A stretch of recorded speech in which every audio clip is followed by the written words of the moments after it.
Hello ನಮಸ್ಕಾರ ಎಲ್ಲರಿಗೂ. Welcome back to Divya's vlogs. ಎಲ್ಲರೂ ಹೇಗಿದ್ದೀರಾ? ಎಲ್ಲರೂ ಚೆನ್ನಾಗಿದ್ದೀರಾ ಅಂತ ಭಾವಿಸ್ತಾ ಇವತ್ತಿನ ವೀಡಿಯೋನ ಸ್ಟಾರ್ಟ್ ಮಾಡ್ತಾ ಇದ್ದೀನಿ.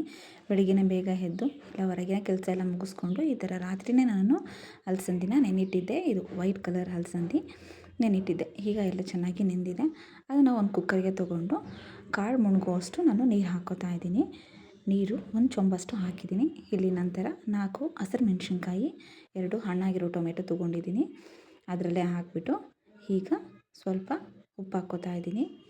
ಈಗ ಲಿಡ್ ಕ್ಲೋಸ್ ಮಾಡಿಬಿಟ್ಟು ಇದನ್ನು 1 ವಿಸಿಲ್ ಆಗೋವರೆಗೂ ನಾನು ಕೂಗಿಸ್ಕೋತಾ ಇದ್ದೀನಿ. ಸ್ಟವ್ ಆನ್ ಮಾಡಿಕೊಂಡು ಕುಕ್ಕರ್ ಇಟ್ಕೊಂಡು ಇದನ್ನು 1 ವಿಸಿಲ್ ಆಗೋವರೆಗೂ ನಾನು ಕೂಗಿಸ್ಕೊಂಡಿದ್ದೀನಿ. ನೋಡ್ತಾ ಇರ್ಬೋದಲ್ವ, ಟೊಮೆಟೊ ಮತ್ತು ಹಸಿಮೆಣ್ಸಿನ್ಕಾಯಿ ಕಾಳು ಎಲ್ಲ ಚೆನ್ನಾಗಿ ಬೆಂದಿದ್ವು. ಸೊ ನಾನು ಟೊಮೆಟೊ ಮತ್ತು ಹಸಿಮೆಣ್ಸಿನ್ಕಾಯಿ ಮಾತ್ರ ತೆಗೆದು, ಟೊಮೆಟೊ ಅಲ್ಲಿ ಮೇಲೆ ಸಿಪ್ಪೆ ಇರುತ್ತಲ್ವ ಅದನ್ನು ತೆಗೆದು ಹಾಕ್ತಾಯಿದ್ದೀನಿ. ನಂತರ ಇದನ್ನೆಲ್ಲವನ್ನೂ ಸೇರಿ ನಾನು ಸಣ್ಣ ಜಾರ್ ತೊಗೊಂಡು ಇದನ್ನು ತಣ್ಣಗೆ ಆದಮೇಲೆ ನಾನು ರುಬ್ಬಿಟ್ಕೋತಾ ಇದ್ದೀನಿ. ಸ್ವಲ್ಪ ತಣ್ಣಗಾಗೋವರೆಗೂ ನಾನು ಬಿಟ್ಟಿದ್ದೆ. ನಂತರ ಒಂದು ಸಣ್ಣ ಜಾರ್ ತೊಗೊಂಡಿದ್ದೀನಿ. ಈಗ ಎಲ್ಲ ತಣ್ಣಗಾಗಿದೆ ಅಲ್ವಾ, ಟೊಮೆಟೊ ಎಲ್ಲ ನೀಟಾಗಿ ತಣ್ಣಗಾಗಿತ್ತು. ಸೊ ಒಂದು ಜಾರ್ ತೊಗೊಂಡು ಅದಕ್ಕೆ ನಾನು ಬೇಯಿಸಿಟ್ಕೊಂಡಿರೋ ಟೊಮೆಟೊ ಮತ್ತು ಹಸಿರು ಮೆಣಸಿನ್ಕಾಯಿನ ಹಾಕಿ ಸ್ವಲ್ಪ ಕೊತ್ತಂಬರಿ ಸೊಪ್ಪು ಮತ್ತು 5ರಿಂದ 6 ಬೆಳ್ಳುಳ್ಳಿ ಹೆಸರನ್ನ ಹಾಕಿ ನೀರು ಹಾಕ್ತೇನೆ ನಾನು ರುಬ್ಬಿಟ್ಕೊಂಡು ಎತ್ತಿಟ್ಕೊತಾ ಇದ್ದೀನಿ. ಇನ್ನೊಂದು ಕಡೆ ಸ್ಟವ್ ಆನ್ ಮಾಡಿಕೊಂಡು ಒಂದು ಕಡಾಯಿ ಇಟ್ಕೊಂಡು ಒಂದು ಸ್ವಲ್ಪ ಎಣ್ಣೆ, ಸಾಸಿವೆ, ಜೀರಿಗೆ ಮತ್ತು ಒಣಮೆಣಸಿನ್ಕಾಯಿ, ಕರಿಬೇವನ್ನ ಹಾಕಿ ಸಣ್ಣದಾಗಿ ಹಚ್ಚಿಟ್ಕೊಂಡಿರೋ ಈರುಳ್ಳಿ ಕೂಡ ಹಾಕಿಬಿಟ್ಟು ಎಲ್ಲವನ್ನು ನೀಟಾಗಿ ಫ್ರೈ ಮಾಡ್ತಾಯಿದ್ದೀನಿ. ಸ್ವಲ್ಪ ಈರುಳ್ಳಿ ಟ್ರಾನ್ಸ್ಪರೆಂಟ್ ಆಗೋವರೆಗೂ, ಅಂದರೆ ಸ್ವಲ್ಪ ಮೆತ್ತಗಾಗೋವರೆಗೂ ನಾನು ಇದನ್ನು ಫ್ರೈ ಮಾಡ್ತಾಯಿದ್ದೀನಿ. ನಂತರ ಇಲ್ಲಿ ರುಬ್ಬಿಟ್ಕೊಂಡಿರೋ ಪೇಸ್ಟ್ನ ಕೂಡ ಹಾಕಿ ಮತ್ತು ಬೇಯಿಸಿಟ್ಕೊಂಡಿದ್ವಲ್ಲ ಅಲಸಂದಿ ಕಾಳನ್ನ ಅವನ್ನ ಕೂಡ ಹಾಕಿ ರುಚಿಗೆ ತಕ್ಕಷ್ಟು ಉಪ್ಪು ಮತ್ತು ಚಿಟಿಕೆಯಷ್ಟು ಅರಿಶಿನ ಪುಡಿ ಕೂಡ ಹಾಕಿ ಎಲ್ಲವನ್ನು ನೀಟಾಗಿ ಮಿಕ್ಸ್ ಮಾಡ್ತಾಯಿದ್ದೀನಿ. ಈ ಥರ ಮಿಕ್ಸ್ ಮಾಡ್ಕೋಬೇಕು.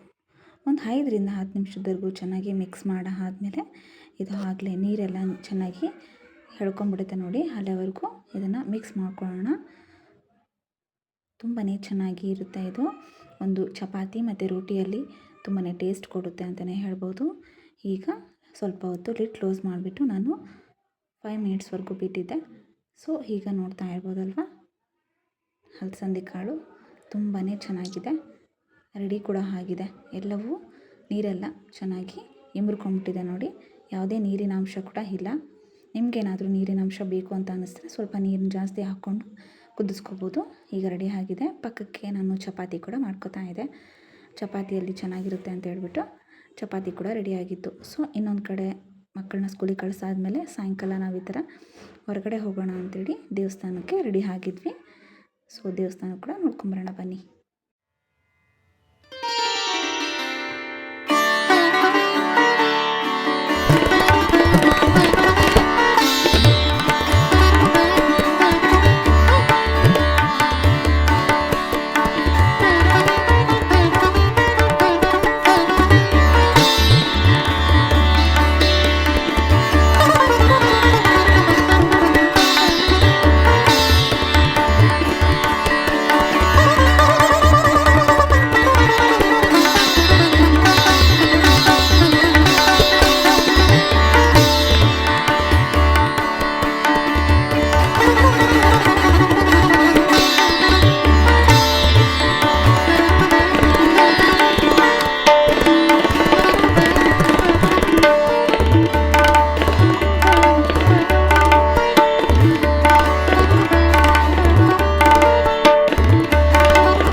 ಎಲ್ಲ ಹೋಗಿ ಬಂದಾದಮೇಲೆ ರಾತ್ರಿಗೆ ಒಂದು ಸ್ವಲ್ಪ ಲೈಟಾಗಿ ಈ ಥರ ಪಪ್ಪು ಮಾಡ್ಕೊಳ್ಳೋಣ ಅಂಥೇಳಿ ನಾನು ತೊಗರಿಬೇಳೆನ ತೊಳ್ಕೊಂಡು ಸ್ವಲ್ಪ ನೀರು ಹಾಕ್ಕೊಂಡು ಇದಕ್ಕೆ 1 ಸ್ಪೂನಷ್ಟು ನಾನು ಎಣ್ಣೆ ಹಾಕ್ಕೊಂಡು ಇದನ್ನು ಕುದಿಯೋಕ್ಕಂತ ಇಡ್ತಾಯಿದ್ದೀನಿ. ಇನ್ನೊಂದು ಕಡೆ ಪಾಲಕ್ ಸೊಪ್ಪನ್ನೆಲ್ಲ ನೀಟಾಗಿ ಕಟ್ ಮಾಡಿಕೊಂಡು ಈ ಥರ ತೊಳ್ಕೊಂಡು ಇಟ್ಕೊಂಡಿದ್ದೀನಿ.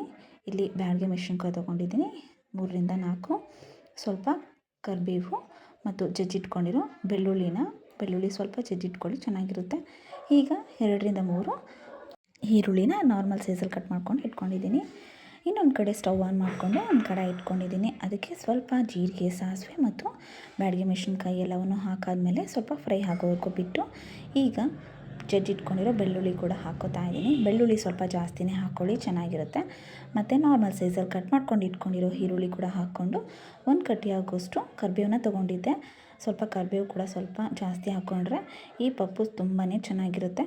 ಎಲ್ಲವೂ ನೀಟಾಗಿ ಮಿಕ್ಸ್ ಮಾಡಿ ಟೊಮೆಟೊನ ಕೂಡ ನಾರ್ಮಲ್ ಸೈಜಲ್ಲಿ ಕಟ್ ನಂತರ ಇಟ್ಕೊಂಡಿದ್ದೀನಿ, ಅವನು ಕೂಡ ಹಾಕ್ಕೊಂಡು ಎಲ್ಲವೂ ನೀಟಾಗಿ ಫ್ರೈ ಆಗೋವರೆಗೂ, ಅಂದರೆ ಸ್ವಲ್ಪ ಸಾಫ್ಟ್ ಆಗಬೇಕು ನೋಡಿ, ಅಲ್ಲಿವರೆಗೂ ಫ್ರೈ ಮಾಡ್ಕೊಳ್ಳೋಣ. ನಂತರ ಇಲ್ಲಿ ನಾನು ಕಟ್ ಮಾಡ್ಕೊಂಡು ಇಟ್ಕೊಂಡಿರೋ ಪಾಲಕ್ ಸೊಪ್ಪನ್ನ ಕೂಡ ಹಾಕ್ಕೊಂಡು ಇದು ಕೂಡ ಸ್ವಲ್ಪ ಬೇಯೋವರೆಗೂ ನಾನು ಇದನ್ನು ಮಿಕ್ಸ್ ಮಾಡ್ಕೊತಾ ಇದ್ದೀನಿ. ಸ್ವಲ್ಪ ಹೊತ್ತು ಮಿಕ್ಸ್ ಮಾಡಿಕೊಂಡು ಫ್ರೈ ಮಾಡಿಕೊಂಡ್ರೆ ಸಾಕು. ನೋಡ್ತಾ ಇರ್ಬೋದು, ಸ್ವಲ್ಪನೇ ನಾವು ಮಿಕ್ಸ್ ಮಾಡ್ತಾ ಇರಬೇಕು. ಈಗ ಎಣ್ಣೆ ಎಲ್ಲ ನೀಟಾಗಿ ಸೈಡಿಗೆ ಬಿಟ್ಕೊಂಡಿದೆ ನೋಡಿ, ಆ ಥರ ಬಿಟ್ಕೊಂಡ್ರೆ ಪಾಲಕ್ ಸೊಪ್ಪು ಮತ್ತು ಈರುಳ್ಳಿ, ಟೊಮೆಟೊ ಎಲ್ಲ ನೀಟಾಗಿ ಸಾಫ್ಟ್ ಆಗಿತ್ತು. ನೋಡ್ತಾ ಇರ್ಬೋದು. ಈಗ ನಾನು ಬೇಯಿಸಿಟ್ಕೊಂಡಿರೋ ತೊಗರಿಬೇಳೆನ ನಾನು ನೀರಿನ ಸಮೇತ ಇದರಲ್ಲಿ ಹಾಕ್ತಾಯಿದ್ದೀನಿ. ಚೆನ್ನಾಗಿ 2ರಿಂದ 3 ವಿಸಿಲ್ ಹಾಕ್ಸಿದ್ದೀನಿ. ತುಂಬಾ ಚೆನ್ನಾಗಾಗಿತ್ತು. ಸ್ವಲ್ಪ ರುಚಿಗೆ ತಕ್ಕಷ್ಟು ಉಪ್ಪು ಮತ್ತು ಚಿಟಿಕೆಯಷ್ಟು ಅರಿಶಿನ ಪುಡಿ, ಅಚ್ಕಾರದ ಪುಡಿ ಹಾಕ್ಕೊಂಡು ಈ ಥರ ನಾವು ಮಿಕ್ಸ್ ಮಾಡ್ಕೊಂಡ ನಂತರ ಒಂದು 10ರಿಂದ 15 ನಿಮಿಷದವರೆಗೂ ಅದನ್ನು ನಾವು ಬಾಯ್ಲ್ ಆಗೋಕ್ಕೆ ಬಿಟ್ಟರೆ ತುಂಬಾ ರುಚಿಕರವಾದ ಪಪ್ಪು, ಅಂದರೆ ಪಾಲಕ್ ಪಪ್ಪು ತುಂಬಾ ಚೆನ್ನಾಗಿರುತ್ತೆ. ಮೇಲೆ ಈ ಥರ ನಾನು ಕಟ್ ಮಾಡ್ಕೊಂಡು ಇಟ್ಕೊಂಡಿರೋ ಕೊತ್ತಂಬರಿ ಸೊಪ್ಪನ್ನ ಕೂಡ ಹಾಕ್ಕೊಂಡು ಲಾಸ್ಟಿಗೆ ಈ ಥರ ನಾವು ಸರ್ವ್ ಮಾಡಿಕೊಂಡ್ರೆ ಬಿಸಿ ಬಿಸಿ ಅನ್ನದಲ್ಲಿ ತುಂಬಾ ರುಚಿಕರವಾಗಿರುತ್ತೆ. ಇನ್ನೇನು ಚಳಿಗಾಲ ಕೂಡ ಅಲ್ವಾ, ಈ ಥರ ಬಿಸಿ ಬಿಸಿ ಅನ್ನದಲ್ಲಿ ಈ ಥರ ಪಪ್ಪು ಇದ್ಬಿಟ್ರೆ ಇನ್ನೇನು ಬೇಡ ಅಂತ ಅನಿಸುತ್ತೆ ನೋಡಿ. ಈ ರೆಸಿಪಿ ನಿಮಗೆ ಇಷ್ಟ ಆಗಿರುತ್ತೆ ಅಂತ ಅನ್ಕೋತಾ ಇದ್ದೀನಿ. ಒಂದು ಸರಿ ನಿಮ್ಮ ಮನೆಯಲ್ಲಿ ಒಂದು ಸರಿ ಟ್ರೈ ಮಾಡಿ ನೋಡಿ. ಇಷ್ಟ ಆದರೆ ಪ್ಲೀಸ್ ಒಂದು ಸಬ್ಸ್ಕ್ರೈಬ್ ಮಾಡಿ, ಲೈಕ್ ಮಾಡಿ, ಶೇರ್ ಮಾಡಿ, ಕಮೆಂಟ್ ಮಾಡಿ ಅಂತ ಹೇಳ್ತಾ ಈ ವಿಡಿಯೋನ ನಾನು ಮುಗಿಸ್ತಾ ಇದ್ದೀನಿ. Thank you for watching everyone.